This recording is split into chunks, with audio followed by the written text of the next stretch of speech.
You're waking up to Good Morning Idaho. It's Wednesday, and therefore, time to put Jay to work again. So today, we are sending him on a ride-along with Idaho State Patrol, but with a bit of a twist. Good morning, Jay.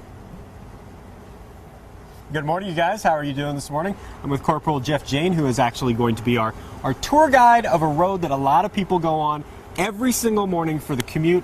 We're going to go live from the patrol car at 5 a.m. all morning.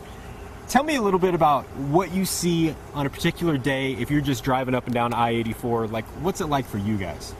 We see a lot of people that are getting frustrated with the new construction out here, trying to get to work too fast. No, I don't have that problem at all. That whole Eagle Road thing, that's great. But that's a whole other alphabet agency, ITD. I know about you. Anyway, when you see these commuters on their way to work, what's the one thing that you wish you could knock on the window and tell any of them?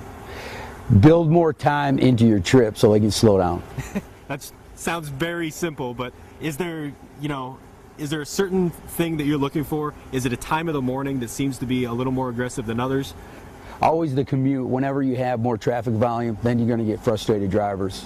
Yes. Okay. So what we're going to do is, with our new technology backpack, think of it as a huge cell phone. We're actually just going to climb in the back of the car, and we're going to go up and down the road for the next 2 hours of Good Morning Idaho. We're going to see what happens, basically. We might pull some people over. Hopefully it is not you on your way out the door. This is your warning, people. And just kind of see some of the sights and sounds of I-84 through the eyes of these guys who are working hard every morning to keep us all safe. So that's all going to be coming up a little bit later on Good Morning Idaho. We'll send it back to you guys. All right, Jay, thanks so much. Hopefully the only view of the back of a patrol car that Jay's ever had is today. Yeah, we don't want him to have any other unscheduled rides in the back of the patrol car. I do want him, however, to get one of their hats. The troopers look pretty snazzy in those I like hats. those hats. Yeah. Yeah. All right. It is now 5:13. And this morning, we are putting Jay to work. He's on the job. That's right. We are sending him out on a ride along, and it seems like in just half an hour, a little bit more than half an hour, I should say, he's already come across quite a bit of action happening on I-84. Blinking lights, right, Jay? What's going on out there? Well, actually, right now we are in the middle of a traffic stop, and we got out to I-84 probably 2 or 3 minutes ago, and already Corporal Jane has spent some years this morning on I-84. It's getting back into the cruiser right now. Corporal Jane, I'm putting you right on the spot immediately. We are live on the air. What exactly did you pull this person over for this morning? They were 10 miles an hour over the speed limit in a construction zone. And where we're at right now is we're actually in that construction zone that a lot of you are probably really familiar with, right between Meridian and Eagle, where there's a lot of construction going on the interchange. Is this typical? Are you seeing this a lot in this area because the speed limit's lowered? Yes, especially during the morning commute when traffic is heavy. People are in a hurry to get to work, so yeah, it's pretty common. All right.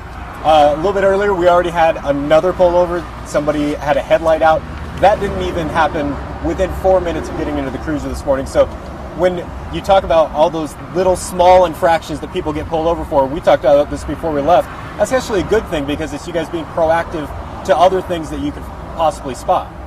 That's correct. You know, proactive law enforcement is going to make a stop for any type of violation, then look beyond the traffic stop, which is important for other criminal activity. All right, so we're going to continue to kind of make our way up and down I-84 here for the rest of the morning, and we'll see how it goes so far. It's been an adventure already. I mean, what are we, a half hour in, and we've already made 2 stops this morning. So could be a busy morning for us here on the job with Good Morning Idaho. We'll send it back to you guys.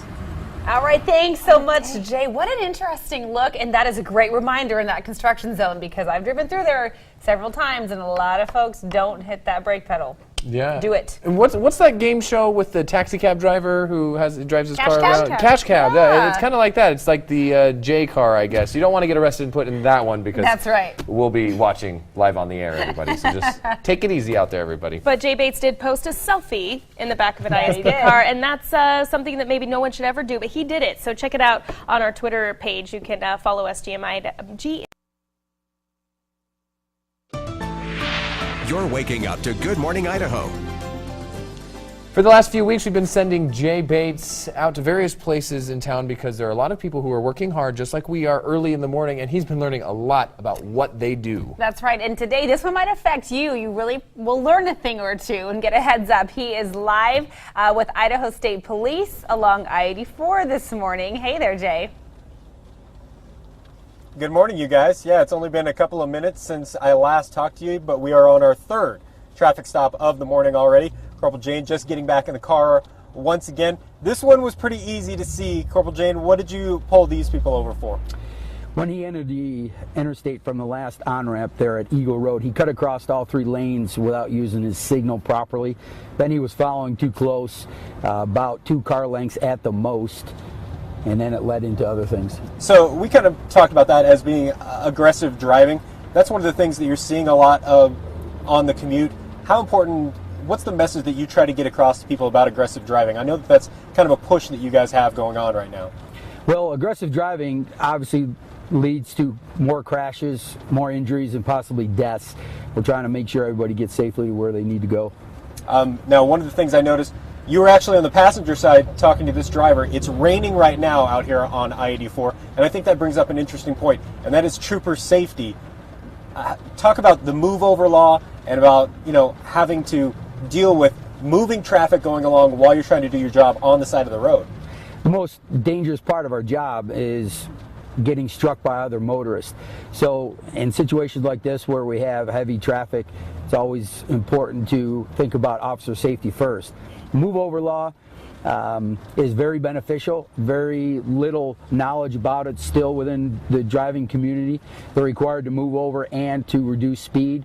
Sometimes they can't do that, such as when we have heavy commuter traffic like we do now.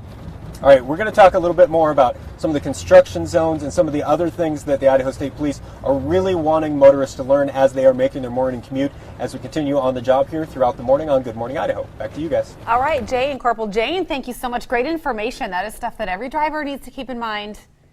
It's good stuff. Yeah, and Jay learns a lot when he's out there on the job. Just kind of, like we said, what they go through every morning as well, because they get up, I don't know, somewhere around the time we get up. And already starting their day off. 3 stops already. That's right. Okay. His patrol car, I believe. Time for a check-in with Jay. That's right, you guys. We actually have pulled over just a little bit before the Broadway exit here on I-84 because we kind of wanted to show everybody what we were talking about, how close this traffic is. So tell me about this section of the road here and why it's so important for what we were saying about moving over. We have a narrow stretch of highway that goes from 3 lanes down to 2, especially towards Micron where we get a lot of traffic. And because of that, the median is constricted. We don't have a shoulder to pull over. We need everybody to move over to the right shoulder when possible. So AJ, you can show them you are only a couple of feet away from the fast lane right now.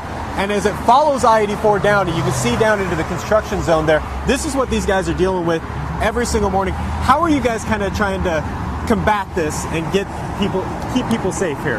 Well, we want to keep our lights on for the awareness, and of course we're having increased patrols out here from the Garvey zone, and we have that in both Ada County, Canyon County for those construction zones as well. Just trying to get the awareness out there and making sure people are being mindful. All right, thank you so much for having us this morning. We really appreciate it. Thank you very much. It's tradition. You need to say, "I'm Corporal Jane," back to you. I'm Corporal Jane, back to you. All right, Bravo. Corporal Jay, Great nicely job. done, and Jay Bates, nicely done as well. Lots of great information that we learned today. Really cool. I have to confess, when I first saw that Corporal Jane and Jay were both outside, I wondered if maybe he was going to handcuff him, give him, you know, the whole run through. This is how it works, you know, when. Maybe next time. Maybe next Maybe time. we can arrest Jay next time. Maybe that's happening now. Our show is limited. We can't do everything. We understand that. And then I appreciated that shot, too, because you could actually see the clouds that are stretching kind of over that Cloverdale overpass. Just one band of moisture stretching north-south.